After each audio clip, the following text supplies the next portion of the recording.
All right, I think we're live, right? We are. Yep. Okay, well, hey, welcome everybody to another episode of Into the Void. I'm Dave, and this is my friend Cornell. And tonight we have a special guest, Evans Bailey.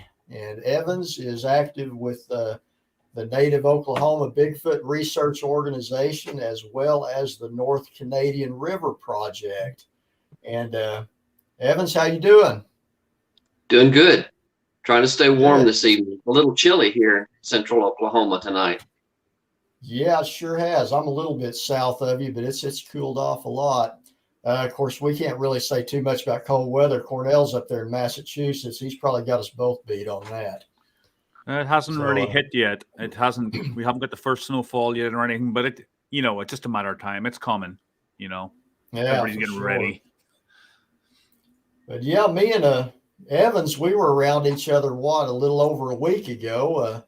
Evans was asked to do a presentation about Bigfoot at the Ada Public Library, and he invited me to take part on it, and it was a lot of fun. We had a good turnout, and I thought it was pretty neat, wasn't it? Oh yes, definitely. Yeah, we had 50 people there, and the library said that was one of the largest attended programs that they had. So it was very successful. Local folks came out. The tribes were represented. It was a great evening. I knew that. My cousin works there at the library as a volunteer, and when they were taking ideas for programs, she told the library director that she had a crazy cousin that likes to talk about Bigfoot. So that's how I got the invitation. As part of their, around the Halloween programming.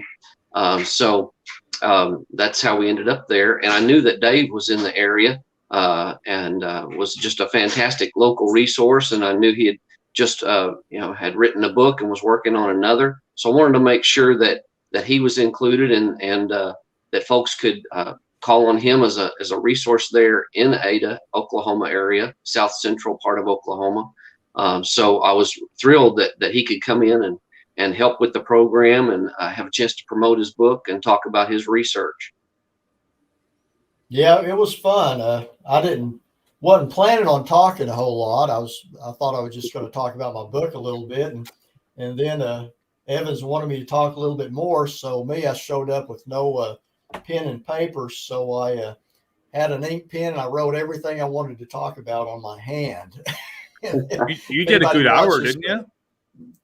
A couple hours. You did an hour yourself, right?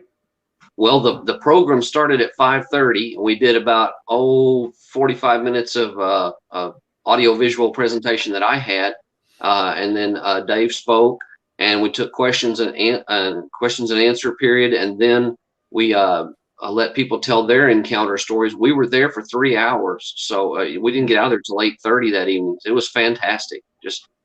We were very pleased with how that turned out. In fact, the library has invited us back to do some more programs, so we're excited about that. Yeah, it looks like we got some of our regulars here over there. There's a Live Wire and Five Head, a couple of people I know personally right there, and got a few there. And hey, we want to encourage you folks, if you have questions later on, to ask them as well. Evans, how long have you been involved in the Bigfoot research? Well, seriously, since about 2014. I grew up, I was born and raised in southeastern Oklahoma. And when I was a little kid there in elementary school, they would have the book fairs. And I, probably third grade, found a paperback book about Bigfoot, and still have that paperback. I had it at the library program I was showing folks.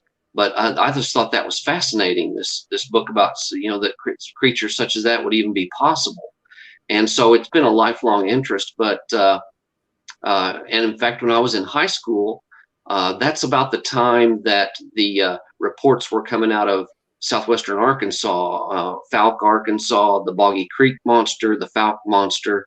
Those were all in the headlines there, even in the newspaper in our small town.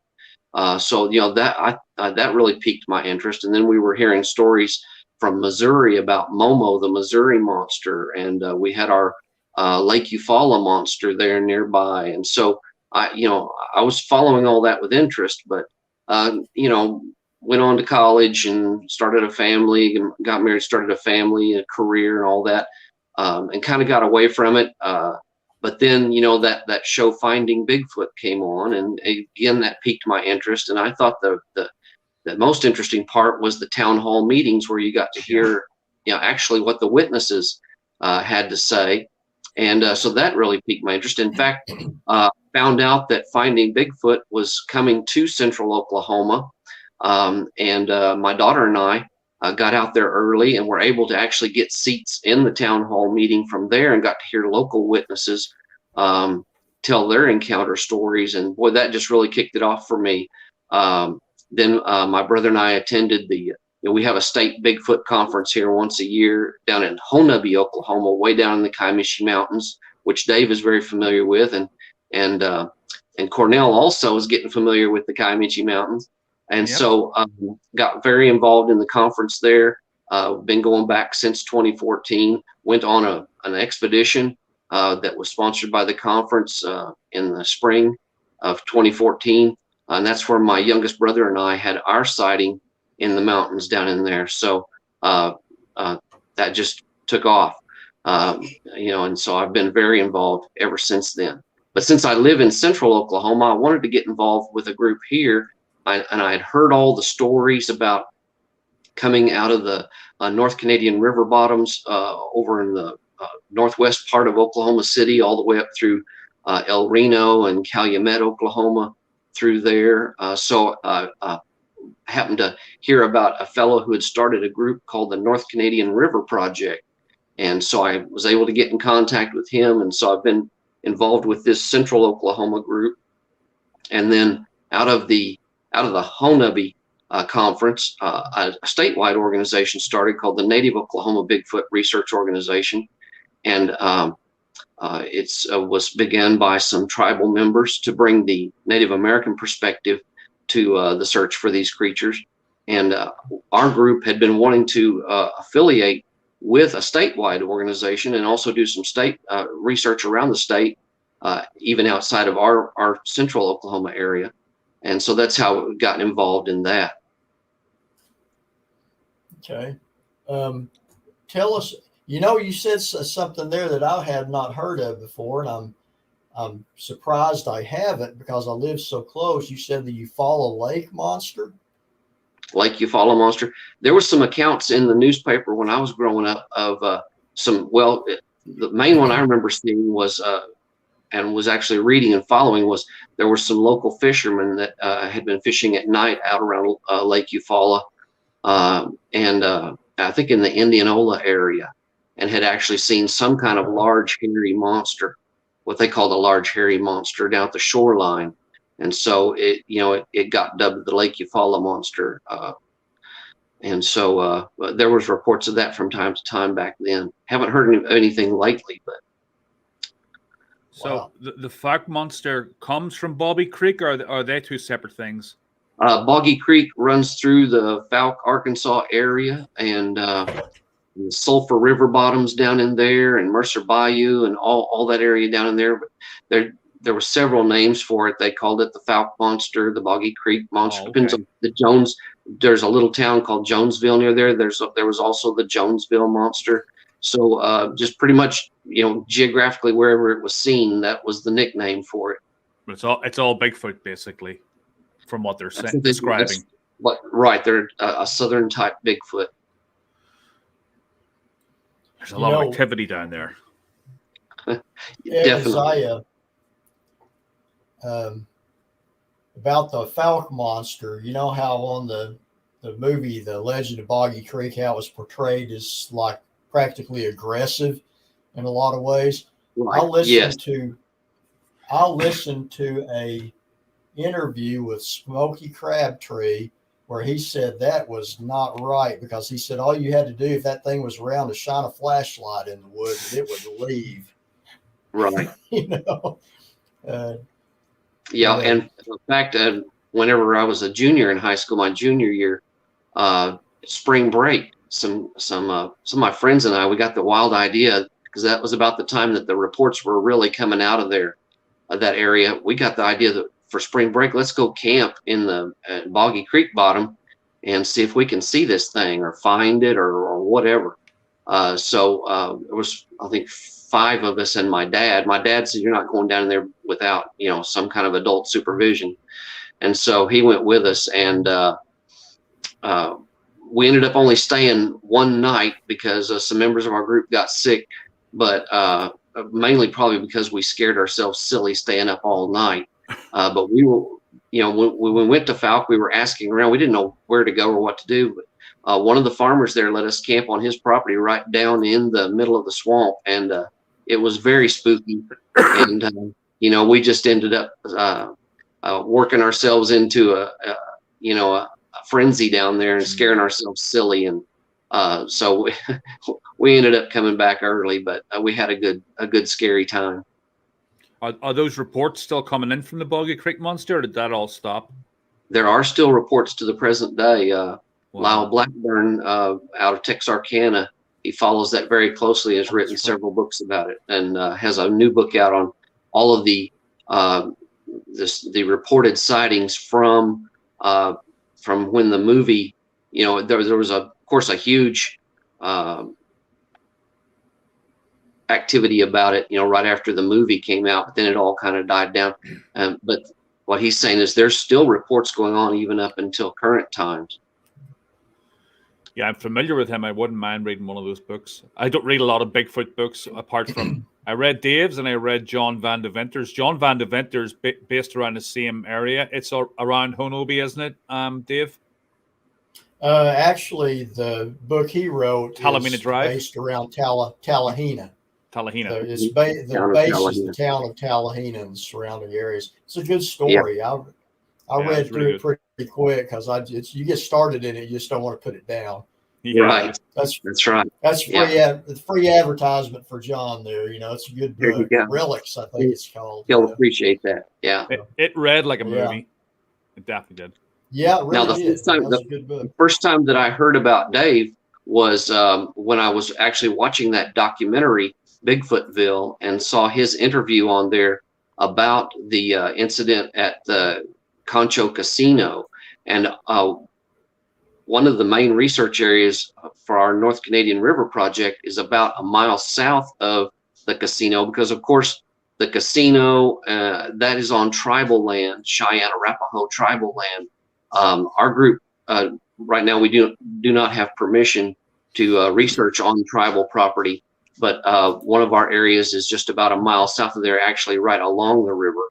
And so I was very familiar with the Concho Casino situation and the videotape security tape that was made there. And so that's when I first had learned about Dave and his review of the original video footage there. It's such an interesting place.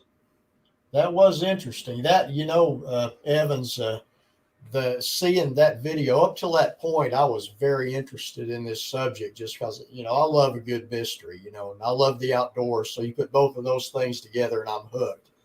But I'd never seen what I considered really solid evidence for it until then. But my reaction when I first saw that security footage was, my gosh, they really are real, you know. So, Evans, you've actually had a sighting yourself.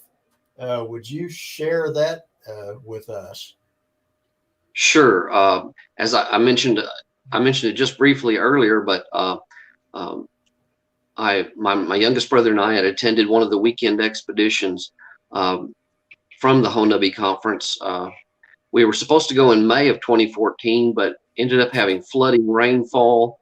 And so ended up some of the highways had washed out down there. We ended up having to put it off for a month, and actually ended up coming toward the end of June 2014. So Friday night we had gone out. We all came in on Friday afternoon. Friday evening we went out. We went to an area where there was a clear cut for power line. Had some activity up there. We could see shadows moving.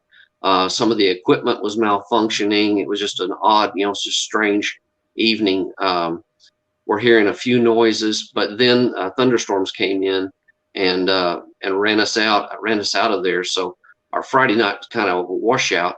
But Saturday night, Saturday was just a beautiful day, early summer day, but not too hot. So my brother and I went looking around at some other spots during the day.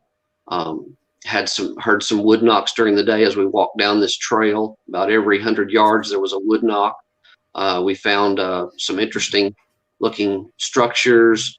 Found a footprint in a little creek there.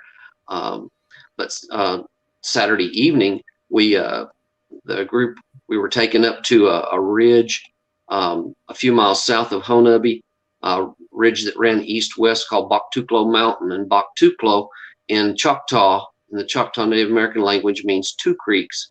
So there was a creek on the north side and a creek bottom on the south side of this ridge. So we were paralleling the ridge on some old logging roads, and there was an intersection of those roads, and one of the roads ran down to the South Creek bottom.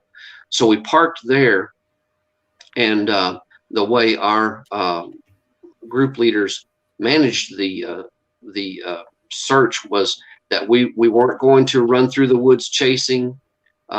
We actually set our chairs in a circle, and we got there probably about an hour before dusk, and we're getting set up. But we weren't. There was no flashlights allowed, no firearms, nothing like that. But what we'd hoped to do was, he our leader encouraged us to talk, to sing. He was hoping someone had brought a musical instrument to try to attract their attention and bring them into us instead of us trying to chase them, because so many bad things can happen if you're trying to chase something through the woods at night, especially with no lights. So anyway, there was probably about 10 people in our group, as I remember, and so we were all assigned different directions to watch the edge of these logging roads, listen. It was just more like a observation post kind of situation, where we'd no talking or as little talking as possible, just listen, just watch. And so it wasn't quite dusk yet, but my brother and I were assigned to watch the way that the direction we had come in on from the west.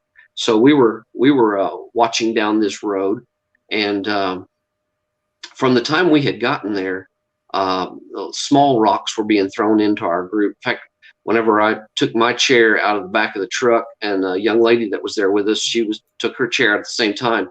We set our chairs down next to each other, and a rock hit right between our chairs. It was a rock about the size of a ping pong ball. And she asked me if I saw that, and I said, yes, I saw that.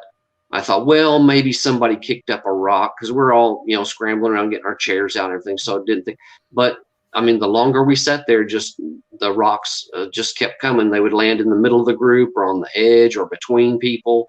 And as the evening wore on, the rocks got larger and larger.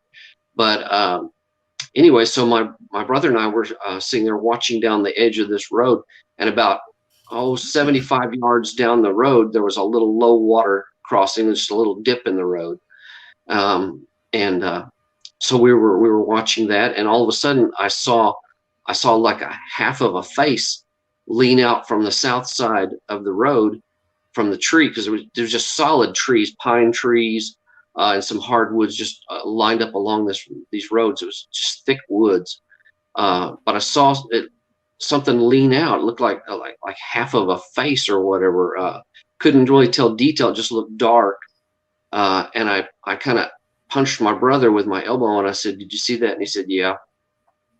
And so then all of a sudden, just 1-2, it just stepped across the road, 1 foot in the middle, and it was across, just in less than a second. We just saw it, and it was tall.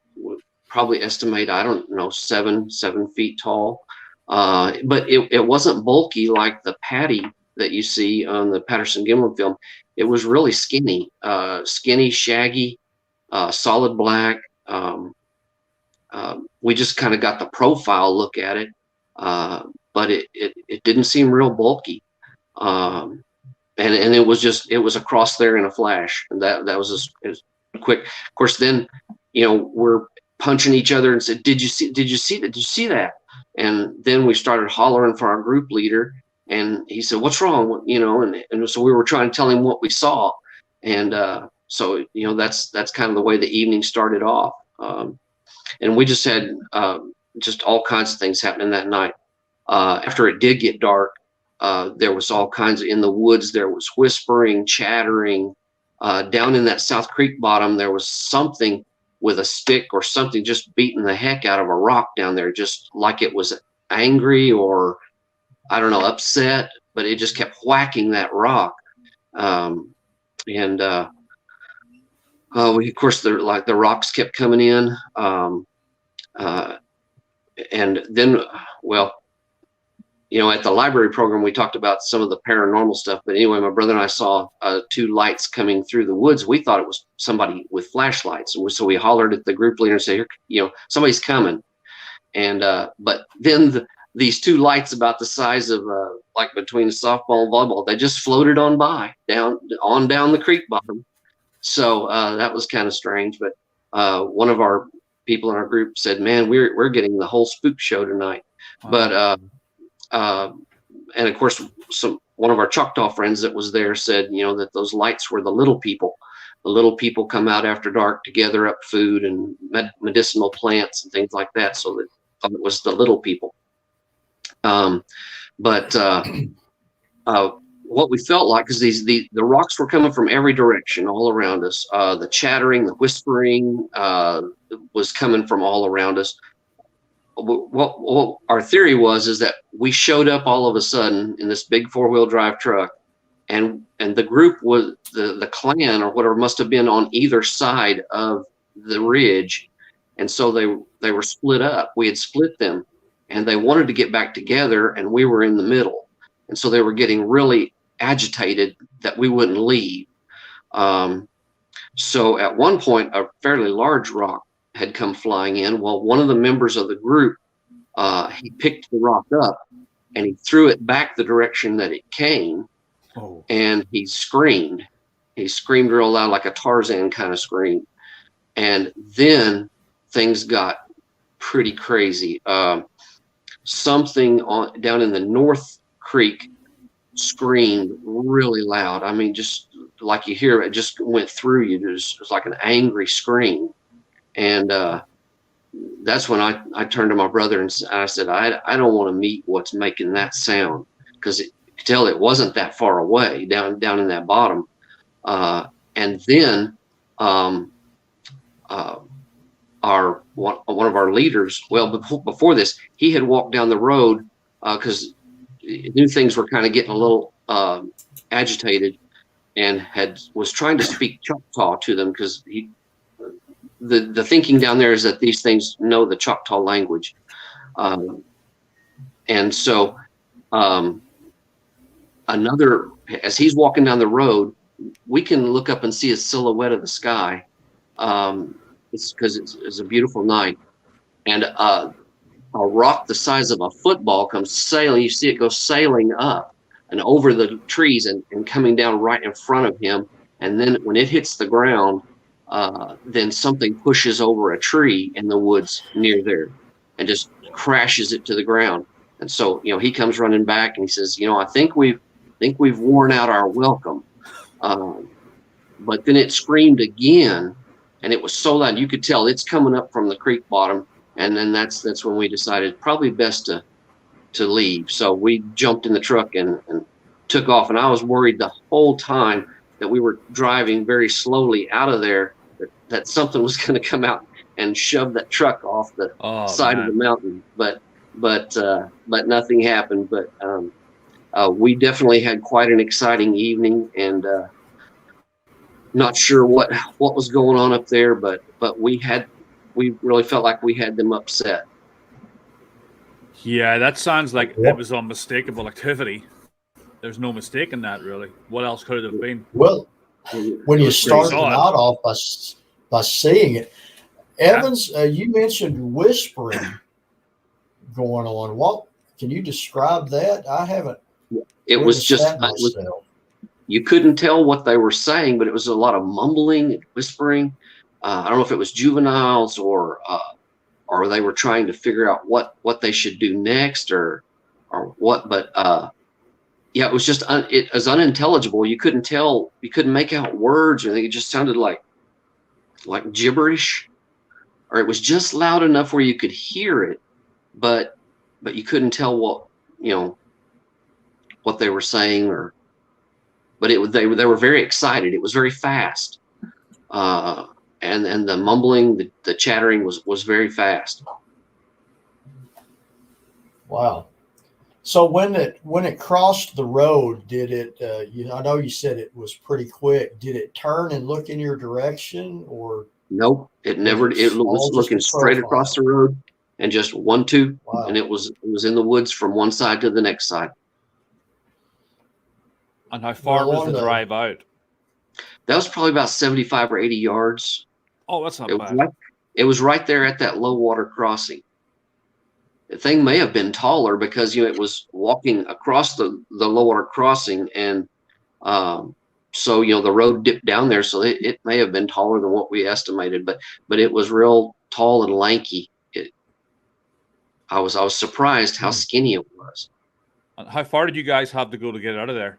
How long was the drive? A couple of miles. We weren't that far off of Indian Highway. Indian Highway runs south of Honaby down to Hochatown and down to Broken Bow, Batiste, and some of those towns down in there. Actually, it's the old Choctaw Trail. The Choctaw Trail ran from Tallahena down to Broken Bow, and it used to be called the old Choctaw Trail, and then they actually paved it, and it became Indian Highway. Yeah, that's actually in the general area where we have gone, Cornell. And you and I noticed on the video that you is on the Squash Ranger website, and you were talking about hearing it clacking rocks together. That's something that Cornell and I and my son Elijah last March was hearing that in the creek down below us where we were at too, along with the wood knocks and such. Right. Yeah, the Saturday afternoon of the expedition weekend, we were supposed to be resting because we were going to try to stay up late, stay up all night.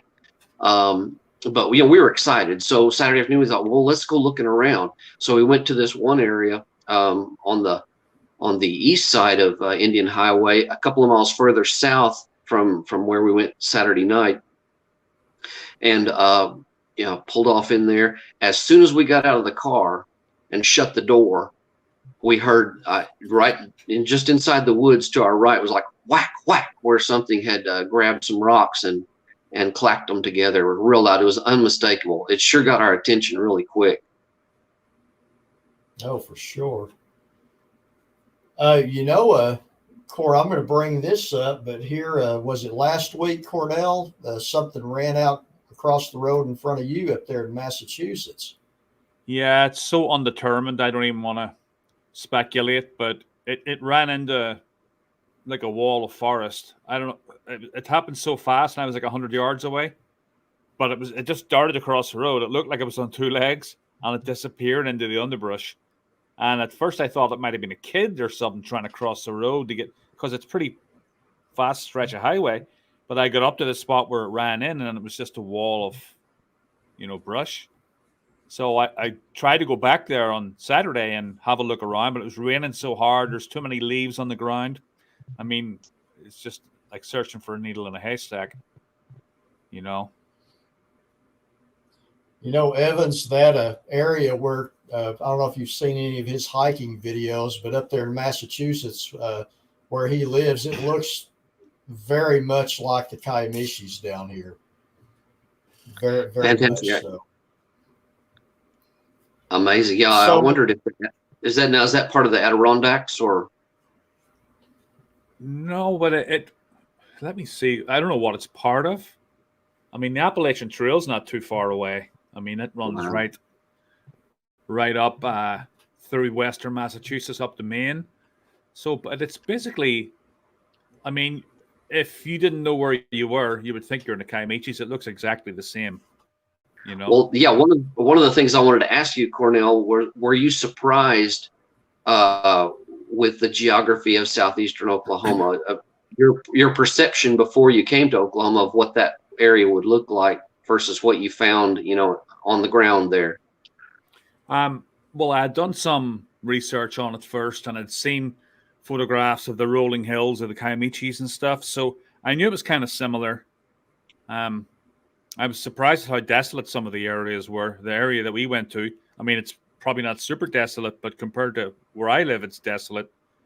And and we heard that whoop, and I got it on video, and someone was saying, "Oh, that was probably just some woman or something." I'm like, "You crazy? You want to see where we were?" I mean, there was just no one. I think there was one way in and one way out, Dave, wasn't there? Where we were anyway. There was just no one around. Yeah, there might be other ways in.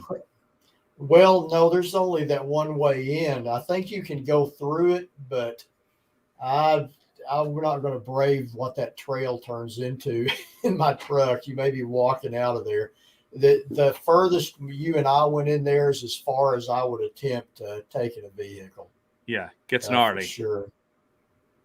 Yeah, well, so many people picture Oklahoma as all rolling prairie, right? And no mountains or woodlands. But when they actually see eastern Oklahoma, the difference. The state's pretty well split in half, but by Interstate 35, and to the west is rolling prairies, to the east is hills and woodlands. Yeah, we're kind of on the edge of where things really start to change. Where Evans lives, is kind of on the edge of what they call the cross timbers, right before it starts turning into prairie.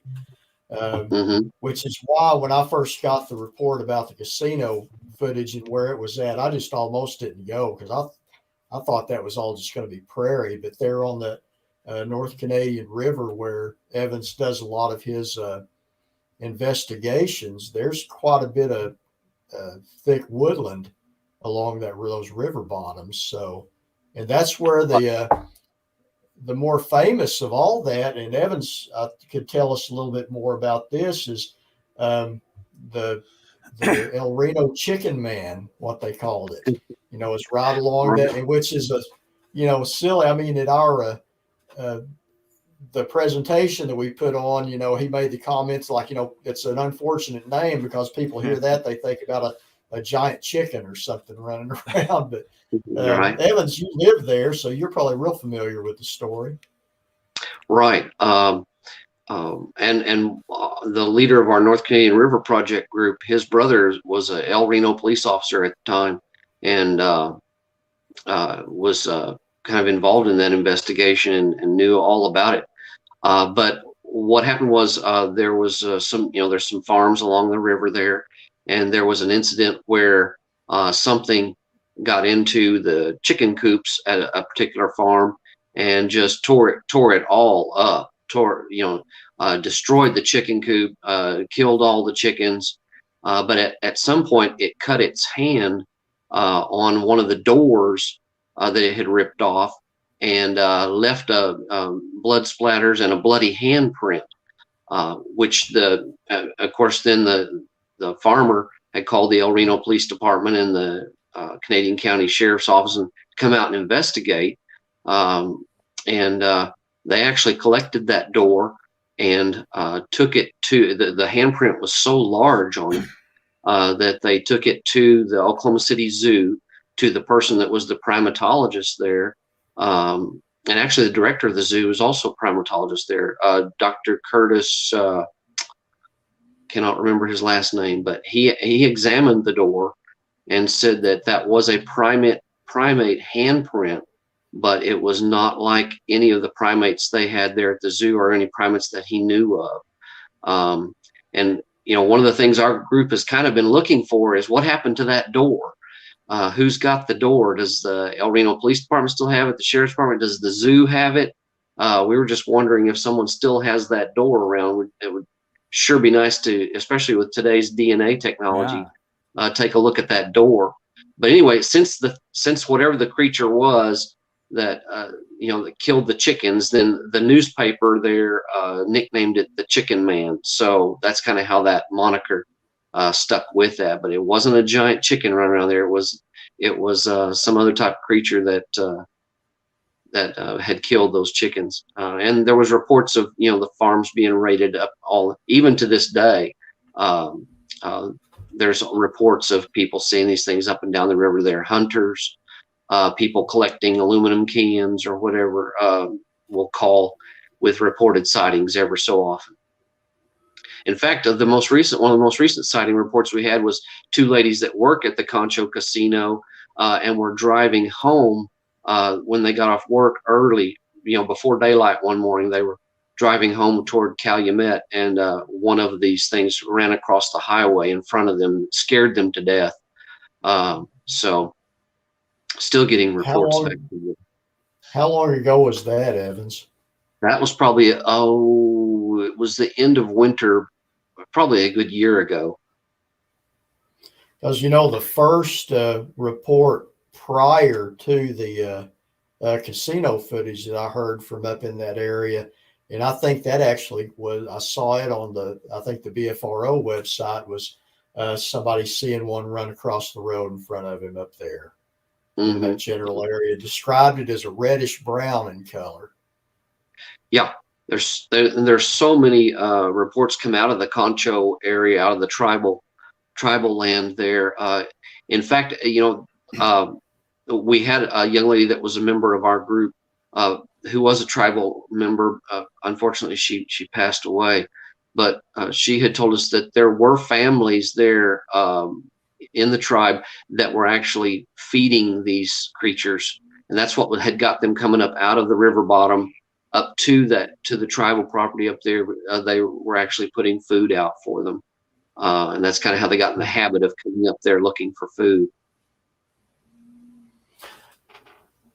Going back to the evening that you had your sighting there in the Kiamichis, you were mentioning all those vocalizations that you guys were hearing.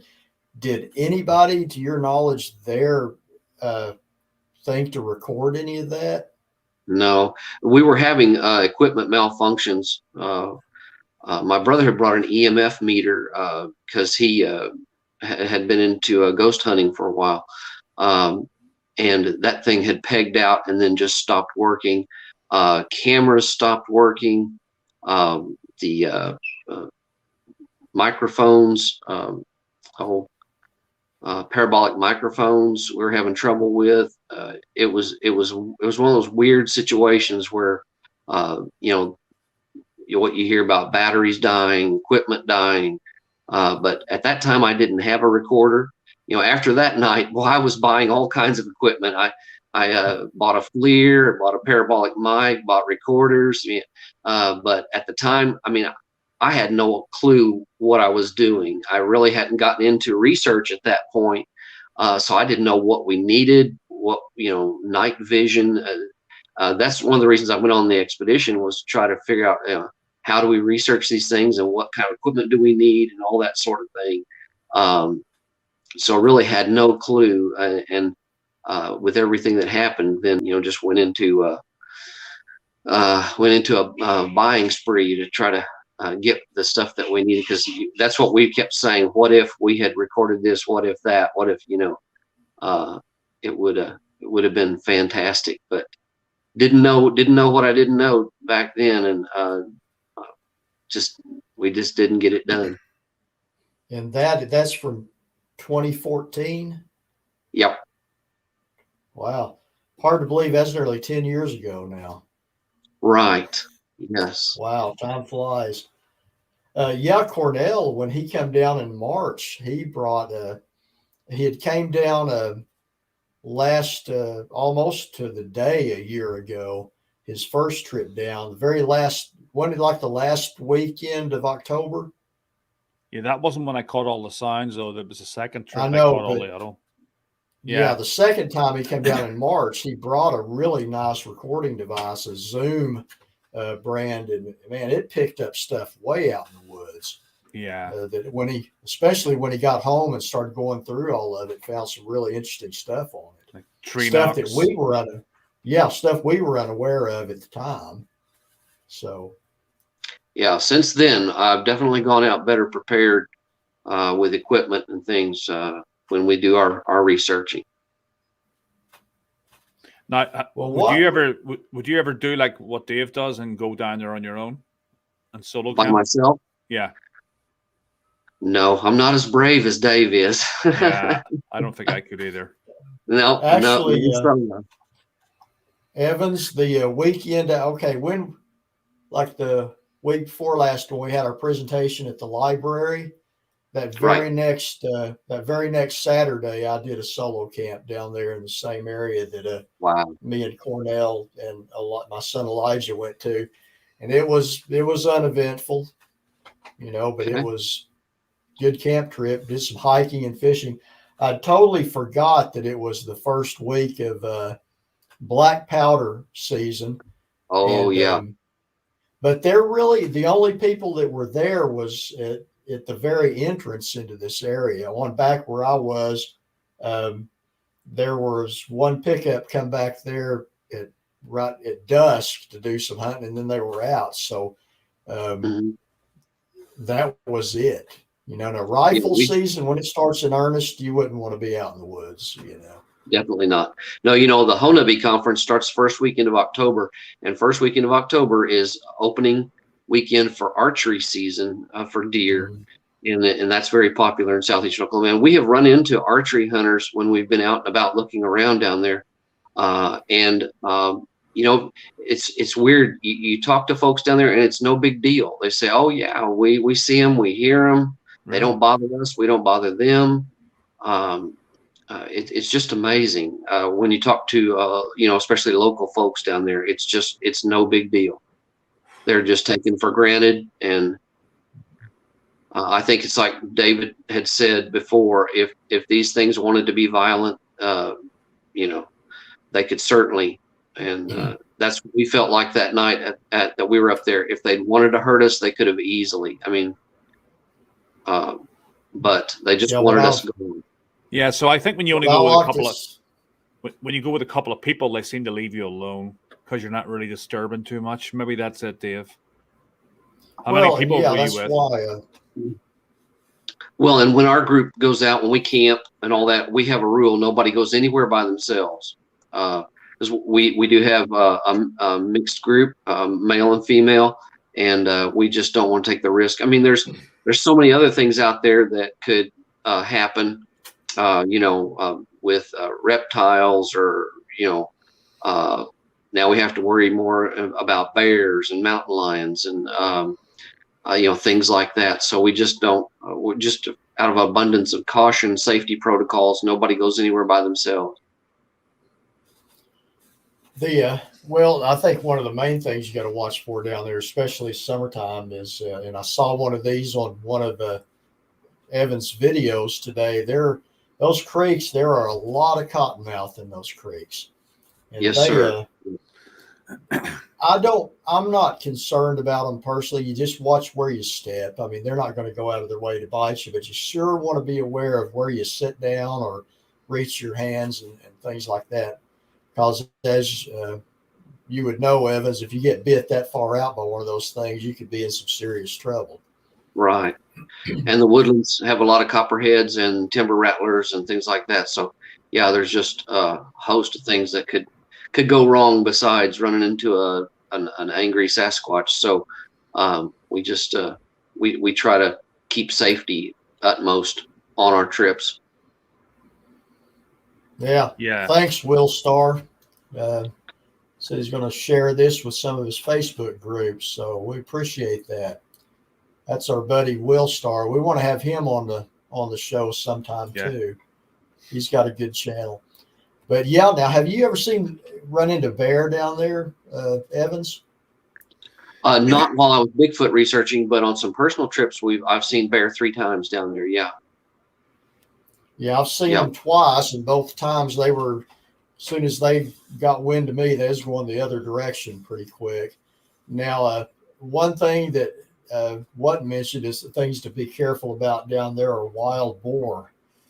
Those Definitely. things, if you startle them, they can get pretty nasty. John Hodges, I saw him in the comments earlier. If he's still watching, he and I went last April on the Little River, and we didn't see it, but we got pretty close to a wild pig in the brush. We could hear it snorting its disdain at our presence, but that does get your attention. I have run into those early mornings turkey hunting in the spring, and it will sure get your attention real quick. Yeah.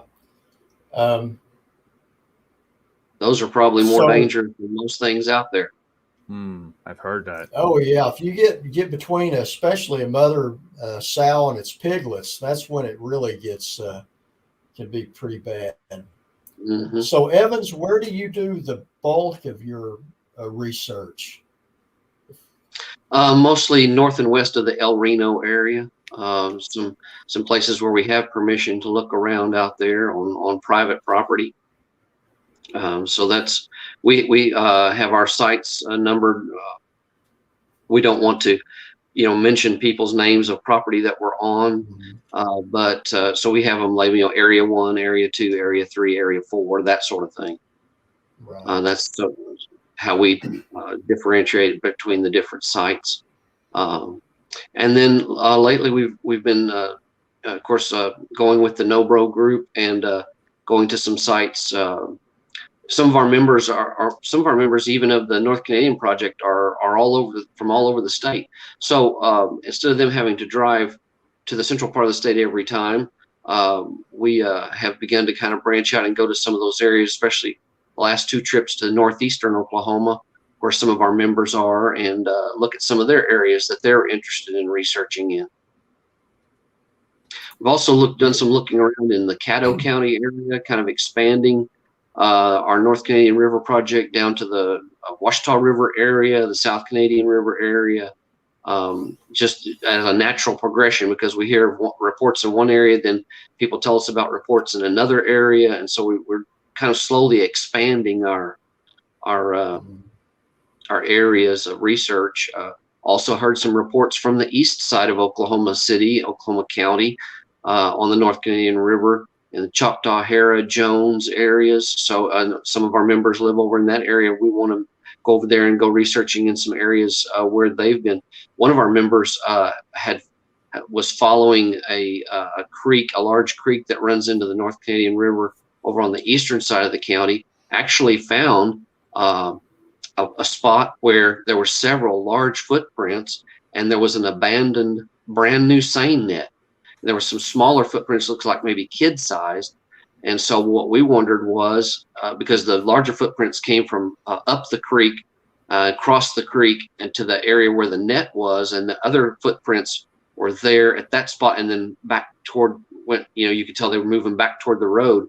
So we kind of wonder if some kids were down there seining crawfish and fish out of this creek, and the Sasquatch came out, got to noticing what they were doing, and came out, saw them catching fish, and came over there to investigate, and scared them. They left, it was a brand new seine net, left it there, and took off for the road. So, so just some interesting things like that we've heard of, that we want to kind of get over in there and do some research. You hear so many reports of people just dropping all their stuff, and like those 2 police officers, Dave. Oh yeah. Evans and I were talking about that earlier. He's said he's been going up in the northeast part of the state some, and there's an area up there, and I'm not going to give the exact area away because I hope Evans and his bunch will go up there. I don't go up there anymore, haven't in a long time constraints, but the area where the officers had their encounter, definitely interested to see if anything's still active up there. I don't see why it would not be, because in those river bottoms, it's very remote. Oh yeah, definitely a lot of activity still going. We just got back from Spavinaw Creek camp out, and our member that lives up in that area had just put on the little local Facebook page kind of a buy-sell trade in the local area Facebook page, said, if you've had a Bigfoot encounter, our group is going to be at the Spavinaw Creek Campground Picnic Shelter on Saturday morning from 10 to noon. If you'd like to come tell us about your encounter or tell us your sighting report, come and tell us. And we had like 6 people show up and talk about ongoing activity on their family property. They brought footprint casts. It's just amazing. And it's kind of like the Honaby area. People, yeah. In fact, we were at Spavinaw Creek on Sunday morning, just looking around, and there was a young Native American man came walking by, and I just struck up a conversation with him, told him how beautiful the area was, and he said he'd been coming out there since he was a little kid with his grandpa. And I said, just to make a joke, because we were all wearing Bigfoot T-shirts, and he noticed that, you know. I said, well, hey man, have you got any good stories about the hairy man? And he didn't even bat an eye.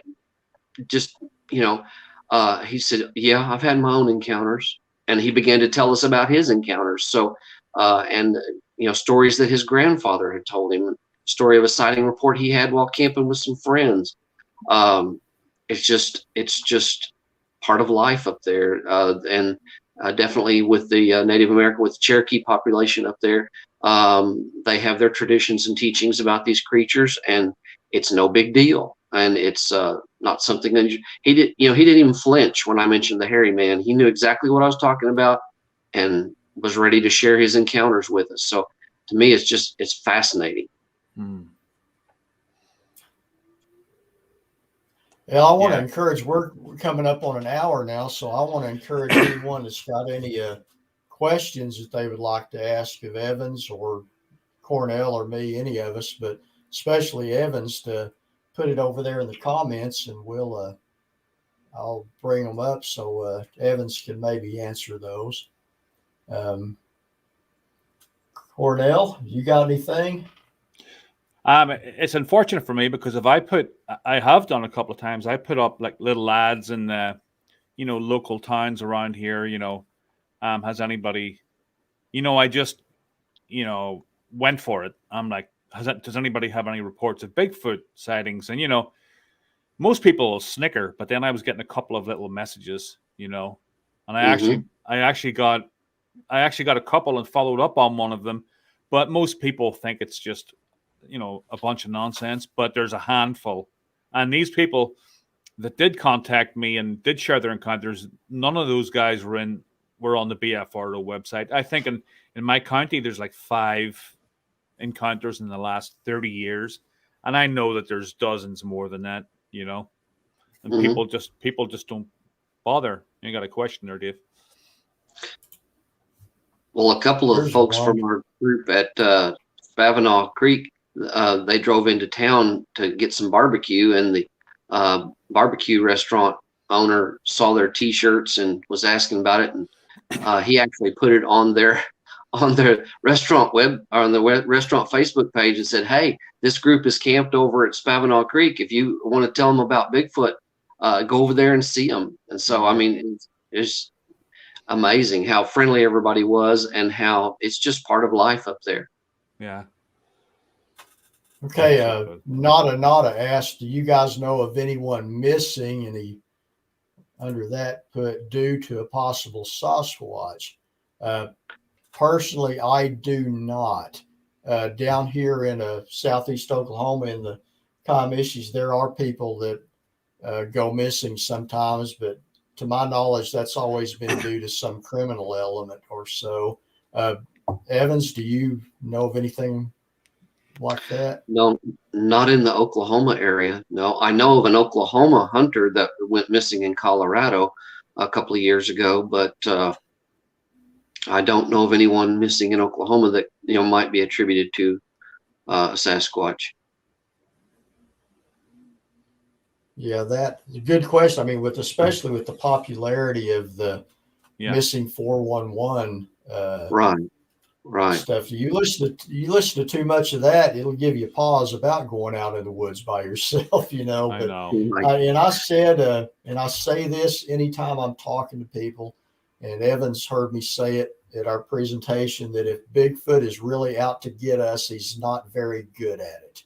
Yeah. Because the vast majority, and I will say, of the Bigfoot encounters that I have investigated that I think are very credible, when the Bigfoot realizes that we see them, they generally go the other direction pretty quick.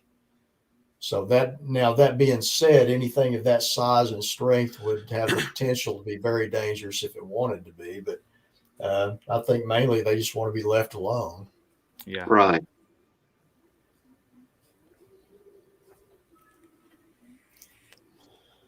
And Dave and I use the same. The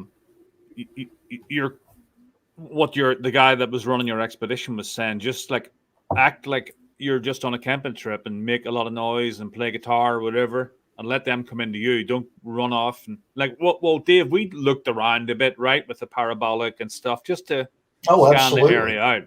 But we're not running through the woods like find a Bigfoot, like looking for Bigfoot. We just go back and we cook steaks and make a lot of noise. Well, I make a lot of noise, and hopefully they come into us. I think that's the way to do it. Right. Yeah. Yeah. We don't do the calls. We don't do the calls. We don't do wood knocks. Now we'll try to put out some things to make them curious. Yeah. I had a little, one of those light tubes that has the alternating lights, Christmas lights. We'll put out jars with trinkets in it, or jars with food, like apples or something like that, and try to get them, maybe curious that way. Or we'll put them out around the perimeter of our camp just to see if they might interact with that. But yeah, no, we don't. We don't do that sort of stuff. I don't have the picture here, but I wanted to mention this before I forgot. Evans had a very interesting picture of some potential Bigfoot poop that they found on a sandbar there. Is that on the North Canadian River? Yeah, it was on a sandbar right in the middle of the river. It was over 2 feet long. It was a couple of inches in diameter. It was amazing. I mean, you couldn't miss it. And we just, process of elimination, sort of. What would do that in the middle of the river on a sandbar? There wasn't any evidence around of a human stopping there, like maybe a kayaker or a canoer or somebody going up or down the river. It was just way larger than what we thought a typical human would do, and or any type of animal in that area. So it was impressive. Of course, we had a debate about collecting it for DNA, but we had done some checking into DNA sampling, and the cost of the tests was just so outrageous that. And also, I had seen a video of some researchers from up north, I think in Minnesota or Michigan, and they had attempted to collect some scat that they thought was Sasquatch scat, and the person that collected it, what the doctors figured out was he contracted some type of bacterial or viral vector from that sample, and it put him in the hospital, and he was very sick for a long time. So their advice was, don't try to collect scat. Just leave it alone. Don't get close to it. That there's evidently some type of parasites or diseases that these things may carry that humans aren't prepared for, and so that made us kind of leery of handling it, or trying to collect it or anything like that. Evans, here's a question for you. Can you see it there? Fivehead asked, you mentioned the little people. Have you had any experiences with them? No, I have not. My Choctaw friends have, and so that's why they told my brother and I that the lights in the woods were the lanterns from the little people that would go out at night in the woods and collect food and collect plants that could be used for medicine and things like that. So, but no, I have never had any. Other than that, might have been an experience with them, but never had an experience with the little people. I heard lots of stories about them, but Yeah, John. Yeah, we had steak while we were camping there. Cornell brought steak one time, and then when I went camping with John Hodges, I took some. Hey, John, I don't remember throwing steak out there though. I thought we ate all of it. Yeah, we have some great camp cooks in our group, and we try to cook foods that are aromatic to try to help draw them in. Maybe they'd be curious about it or hungry, or we've heard stories of them coming up to campsites where people are cooking, and so yeah, we'll try all kinds of things like that to get them curious about. We don't use lights and flashlights and things like that, so we're hoping that they're wondering who are these humans over there that are sitting in the dark, that sort of thing. Here's a question from Will Starr to all of us. Have you ever been up here to Ohio to do Bigfoot research? I have not. I haven't either. No, I haven't, but I'd sure like to see that. Is it Salt Fork State Park or some? Yeah, I'd sure like to. Yeah, I've heard a lot of reports coming from up there. Definitely. Yeah, Five Head. I'd sure like to hear that. Said I have one heck of a story my family had concerning little people. Yeah, I'd definitely like to read about that.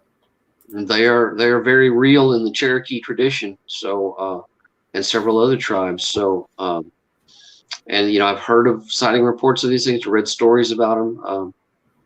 And to me, all of that is just fascinating. I love to hear about that. This is interesting. Nada said back in 1976, we saw little people, homes, and tunnels at the craters of the moon. That's interesting. Where is the craters of the moon site? Idaho. Oh, I've never heard of that before. Wow. That's interesting. Salt. Yeah, Will Starr said Salt Fork. My encounter was close to Salt Fork. Yeah, like I said, we'll have to get Will Starr on here. Oh yeah, on one for of sure. our broadcasts sometime, and he can tell us a little bit about Ohio. Next couple of weeks. Yeah. So, Evan, is there anything that you go? I'm sorry. Go ahead, Cornell. No, I was going to ask Evans one last question. Do you guys do any gifting? We have left some trinkets, some necklaces, jars with trinkets inside.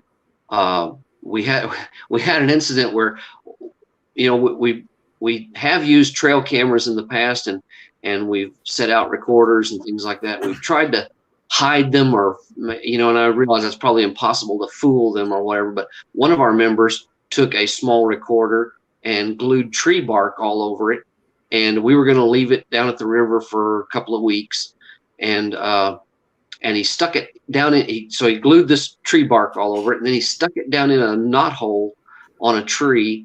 And this was a tall fella. It was probably at least 6 feet off the ground. He stuck it in that knot hole, and we left it. Well, came back. I guess it was a week later. We came back, and he went up there to the tree, and he felt around in that hole, and his recorder was gone.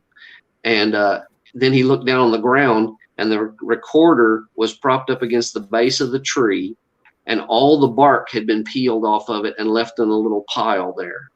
Oh, wow. So it's like, wow. You can't fool them.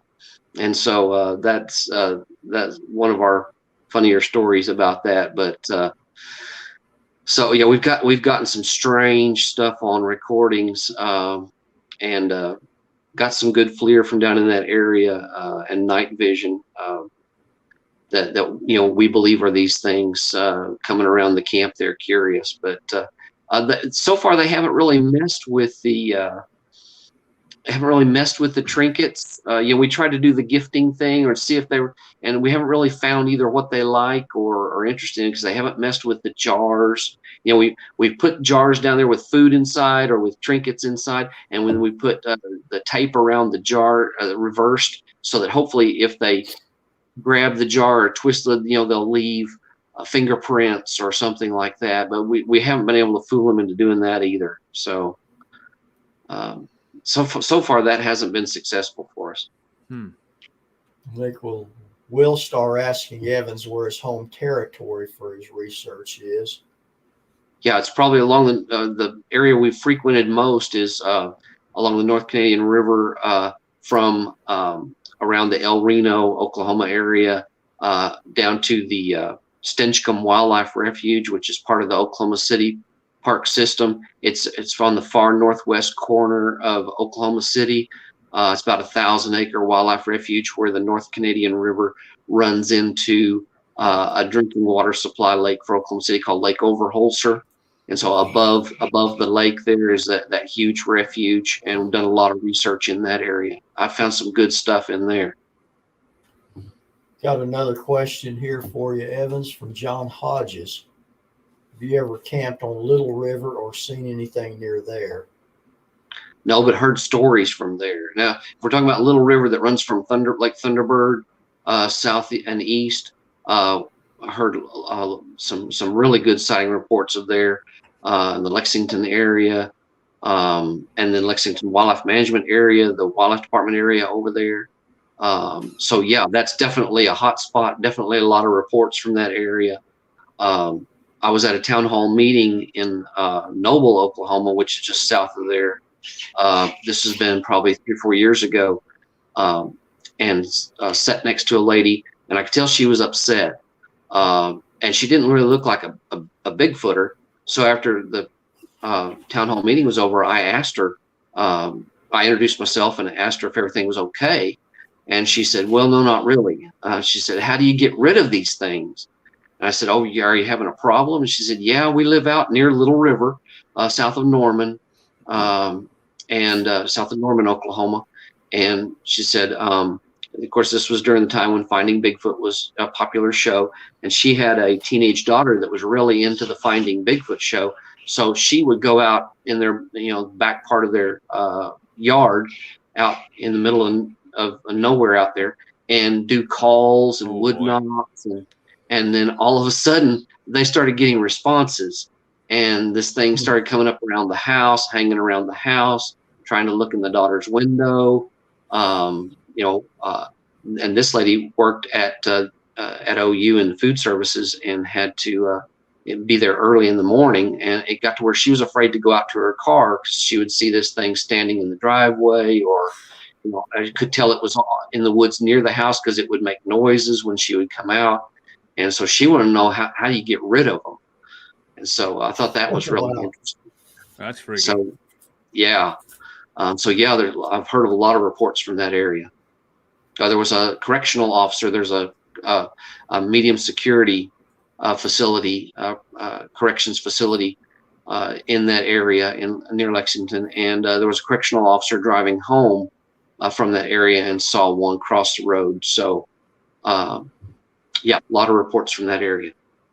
Yeah, I've got a good report from that wildlife management area of Lexington from just last year, deer season of 2020. There's a question for you, Cornell. Yeah, I poke around a little bit. I don't go crazy. I just look around and, I'm kind of a chicken when I'm by myself. I'm not going into the deep woods by myself. Most of the time I go in, I'm armed and stuff, but I don't really know what I'm looking for. I'm not really into structures, and footprints are kind of hard to find, and I don't go tree knocking, but I will go and hike for like 5 miles and just see if I can see anything. I don't really know what I'm looking for. Probably some kind of a sighting or something. Half of me wants to have a sighting, the other half doesn't. So I definitely wouldn't call myself a researcher. I am when I go down with Dave. I put my researcher hat on. I like the term investigator personally. Yeah. It's investigating. Well, John was meaning the little river that goes through southeastern Oklahoma, like Honobbe and such. So right. It's actually pretty close to where you had your sighting, isn't it? Right. Yeah. Honobbe Creek runs into the little river down in that area. Just a little bit outside of Honobbe. And yeah, that's a very active area. Probably I would say one of the most active areas in the state. Yeah, there's all kinds of sighting reports down there, and just anybody you talk to down there, they've seen these things, or they know somebody that's seen these things. They know somebody that has these things on their property. There's just endless stories down there. Oh. Yeah, it's just really thick. Cornell, are you planning on coming back to Oklahoma and camping with Dave again? Yes, as soon as I financially can again. Probably as soon as it warms up again after the winter. Probably the same as the last time, Dave, like March or something.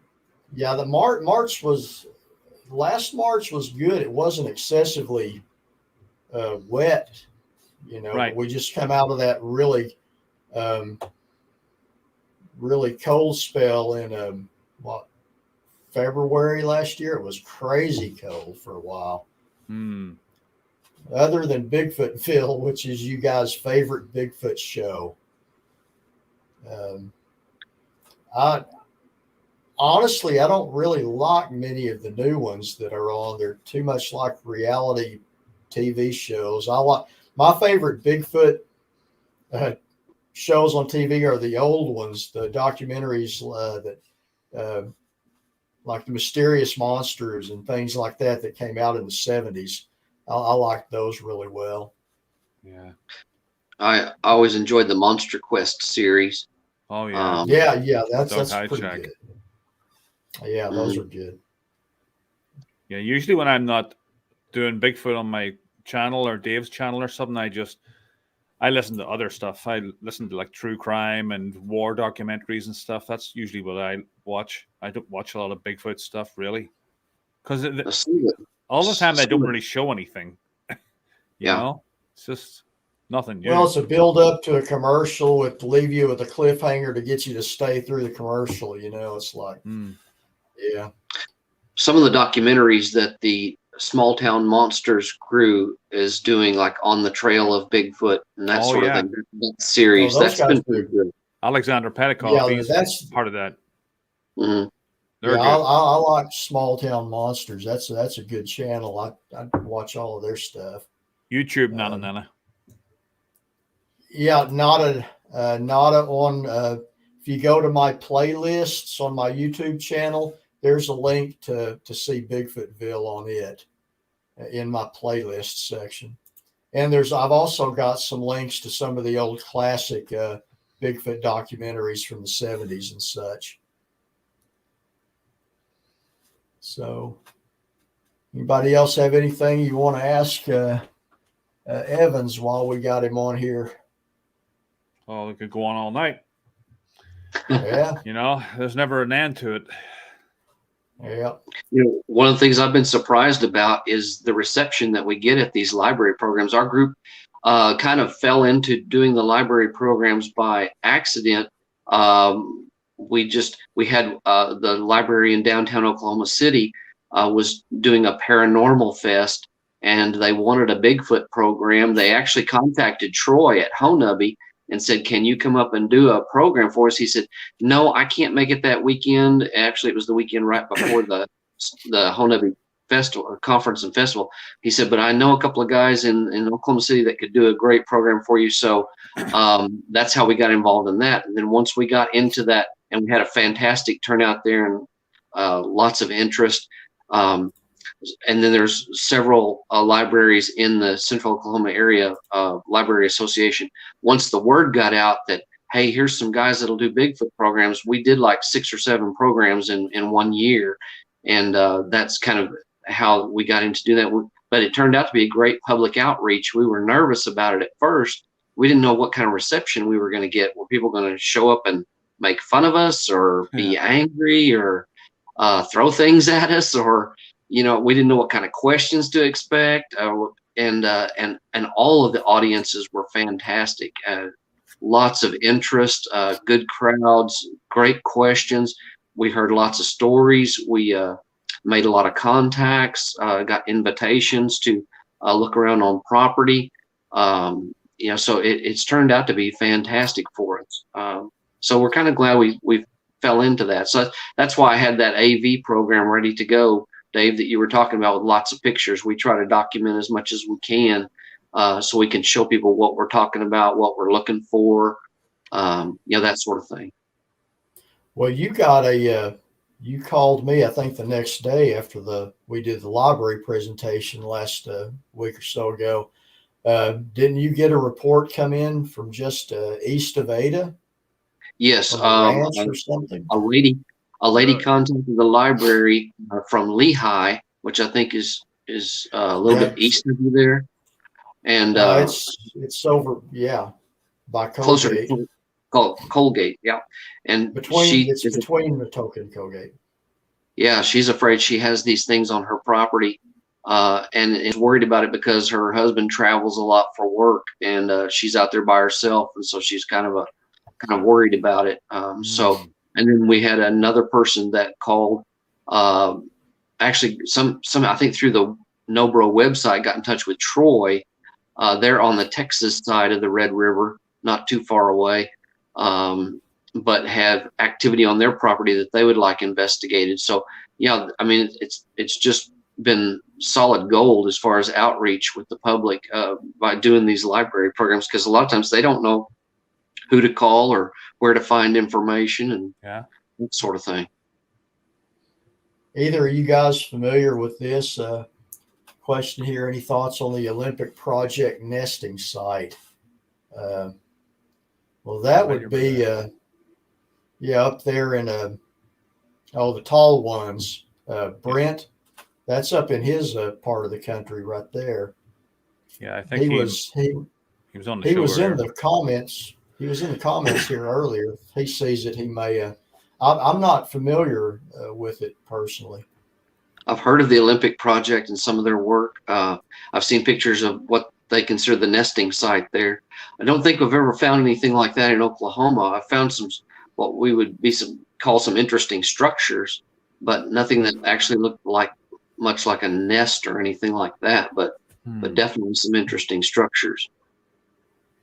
So where can guys find you, Evans? They can just search for North Canadian River Project and find us there on Facebook that way, or for the Native Oklahoma Bigfoot Research Organization, we have a website. It's NOBRO, NOBRO Bigfoot.org, NOBROBigfoot.org. Nice. You'll put a link to those in the description anyway. NOBRO.org. NOBROBigfoot.org. Write that down. NOBRO. Will Star asking if we've seen the YouTube series by the Ohio Division of National Resource. Yes, I have. And I recommend watching that. Their wildlife department has a little documentary you can watch on YouTube where they actually treat the Sasquatch like an accepted part of wildlife up there. It's interesting. If you haven't seen it, I recommend that. Thanks for bringing that up, Will. That might be how it happens, Like little small agencies will start including it, and that's just how it happens. This is the state wildlife department, actually. Yeah. So it's not just a small deal. So I've seen it pop up, but I wasn't sure if it was serious or if it was so they take the subject seriously. Ohio DNR. Well, unless it's just kind of some kind of PR stunt, which it doesn't look like it is. It looks like they're actually treating it seriously. Wow. Yeah, Will, you certainly can leave the link to the Ohio DNR Bigfoot series. Department of Natural Resources. Yeah, I'd like to see that myself. You certainly can. Matter of fact, when this video goes up public after the fact, leave it in the comments or just email it to me, Will, or text me. You've got my number, so it takes about a day for the live comments to be processed. Yeah. So any Bigfoot groups near Tahlequah? Not that I know of. That's not saying there's not, but not that I know of right off. Sherry, do you, Evans, know of any?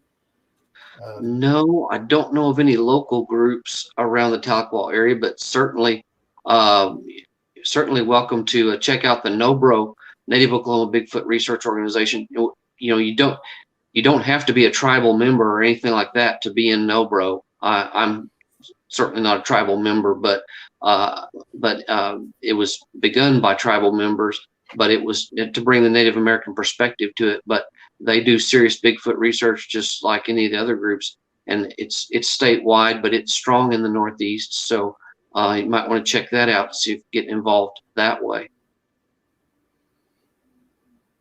Good question. Tahlequah is a beautiful area. We do have some sighting reports on the NOBRO website. We have a place where people can leave their sighting report, and we do have a map of sighting reports, and there are some excellent reports from the Tahlequah area, the Illinois River corridor, with even people leaving their drawings of what they've seen, but especially on that upper Illinois River area. So yeah, that's definitely another busy area. Up around Lake Ten Killer and such. A lot of wild country up there for sure. Right. Yeah. Well, guys, we've been on. Go ahead. I'm sorry. So we've got some sighting reports of them crossing the Highway 10 there. People seeing them cross Highway 10. All over the place down there. Yeah, it is amazing how most people think of Bigfoot, they think Pacific Northwest, West Coast, that sort of thing. But Oklahoma, because of the variety, I think, of the habitats and just the history of the area, there's just a lot of southern Sasquatch activity. Well, it goes back. I mean, and not even considering in the Native American tribes down here, that they've always been a part of that, in the ones that I know about anyway. But even among the white settlers, I know down in McCurtain County, there's some old reports from back in the 1800s. From there I know down there around one of them sloughs around Idabel, back in that area, of a man on horseback in the late 1800s, seeing one of these running off toward a creek down there. And that's I've got a book on historical Bigfoot sightings nationwide, and it points that out there. So yeah, what I think is fascinating is the names they had for them then, because they didn't have the term Bigfoot back then. They called them all kinds of names: mountain devils, wood boogers,